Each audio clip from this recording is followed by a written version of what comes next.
The wounds are being healed. The sanctity has been restored. The nature of the attempted disruption of the unity of the country becomes clearer as the basements are cleared, manholes flushed, and a veritable arsenal of arms, ammunition, and sophisticated lethal weapons are dredged from the bowels of the buildings surrounding the Golden Temple.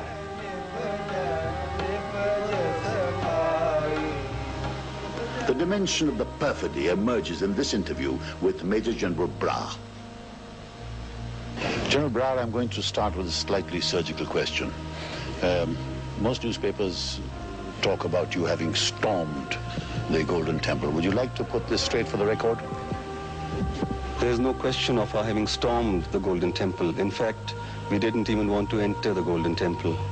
To put the record straight, I may tell you that on the day that we actually entered the Golden Temple complex, that's on the 5th of June, sometime in the afternoon at about 4 o'clock, we sent out an appeal, a sincere appeal to all the terrorists inside, a lot of innocent pilgrims inside, including women and children, to kindly come out and lay their arms.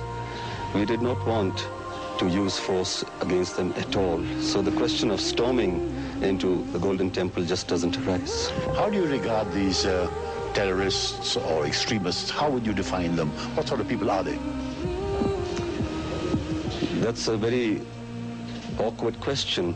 All I can say is that they were operating from the Golden Temple, which was the nerve center of crime, instructions. They were sending out death warrants to people. They were ordering murders of innocent people all over the country. You can even hear, you can still hear them firing outside the Golden Temple. Anyway, the fact is that every day there were a large number of murders being committed all over the country under instructions from the Golden Temple. These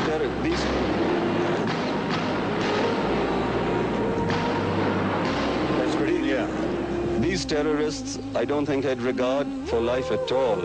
They were functioning from the holy shrine, a place for worship, and yet they had converted this into an arsenal.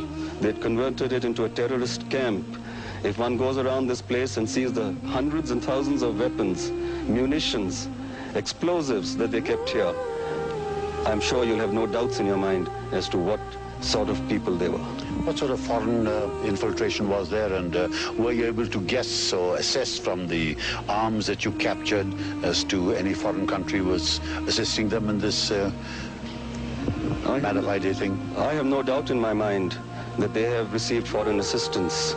From some of the weapons that we've captured, we can see clearly the identification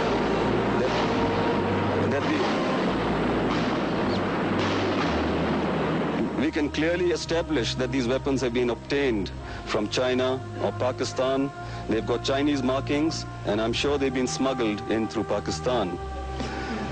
There are a large number of passports that we have come across of Pakistan. They have Khalistan passports with them.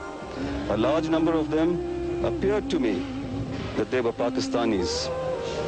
So I have no doubt in my mind that there has been some infiltration. In fact, just this morning, 2 gentlemen dressed as Nihangs were trying to escape through our cordon when we opened fire on them. We killed them and recovered a weapon from them. These Nihangs, on identification, leave no doubt that they are Pakistanis. The medical examination confirms this fact. Now, can you recap on that fateful night when you went in at, I think, 10:30 at night? What sort of opposition did your boys receive from these highly entrenched individuals here, these terrorists? If I may say so, I think it was extreme opposition. We thought that they weren't going to give us such a stiff resistance. The intelligence that we had received earlier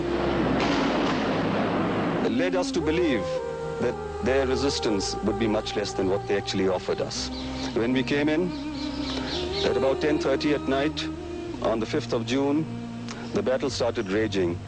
Right at the entrance to the Golden Temple, the entire fortress was fortified. They had bunkers, emplacements, shelters on rooftops. They had converted all the windows into emplacements. They had converted doors into emplacements. They had underground tunnels from where they would appear. They would move from room to room. In fact, they had even converted manholes in some of the verandas as firing positions. They used to appear through these manholes, lob grenades, shoot at us with Sten guns and other automatics, then disappear into the manhole, which connected them into a room. It was difficult to flush them out at night. They went to the extent of using the Akal Takht as a firing position. The Akal Takht had bunkers on the ground floor, bunkers which took on my troops at ground level. On both sides of the Akal Takht, they had emplacements and bunkers on the high-rise rooftops. Inside the Akal Takht, on all the floors, they had very fortified positions. In fact, it is revealing even now when you go onto the second floor of the Akal Takht that the floor is littered with thousands and thousands of rounds of ammunition that they expended. I have a feeling that that was their last-ditch stand. They put everything into it. It was do or die. And when they found that they had expended all their ammunition, when they found that they were now overpowered, they even went to the extent of blowing up some of the portion of the Akal Takht. This is evident from the large amount of explosives that we have found in that particular location. Even the Harminder Sahib, unfortunately and regrettably, was used by these terrorists to fire upon us. Whereas we used complete restraint. All troops were instructed that under no circumstances was any fire to be directed towards Harminder Sahib. The terrorists brought down effective fire on us from all directions, from the Harminder Sahib complex as well as other places.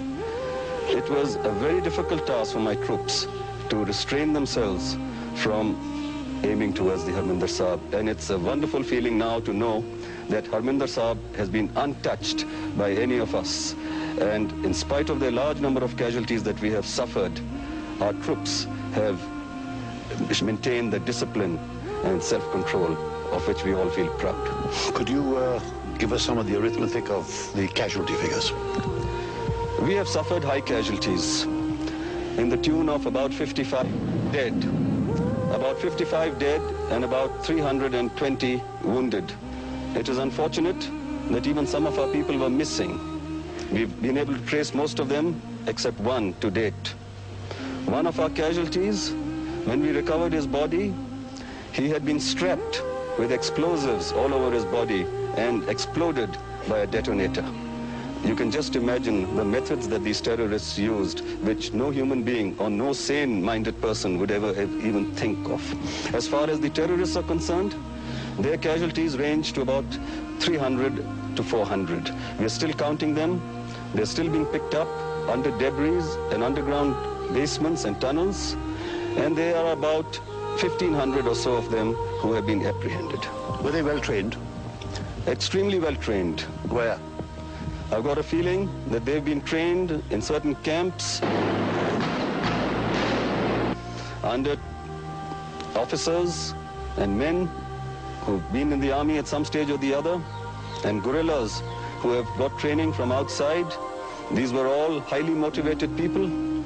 They were disgruntled during their service in the forces, and they took this as an opportunity to train anti-nationalist elements.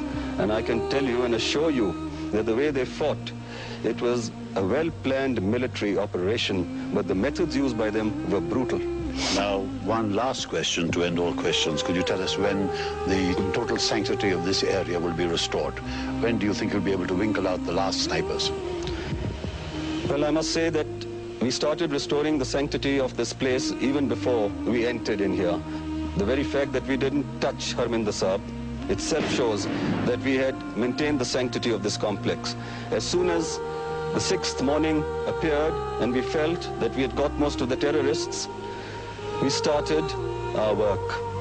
We got the Granthis out from the Golden Temple. We ensured that they were protected. We cleaned the place up. There had been weapons in this complex which have been thrown into the pond and hidden. We, however, ensured that Darbar Sahib started functioning immediately. We made sure that Qurbani Sahib was recited at the earliest, and our troops have been going into the shrine every day that we've been here and getting peace and solace. As far as the rest of the restoration is concerned, I have no doubts that we shall be able to restore the Golden Temple complex very soon with assistance from civil authorities.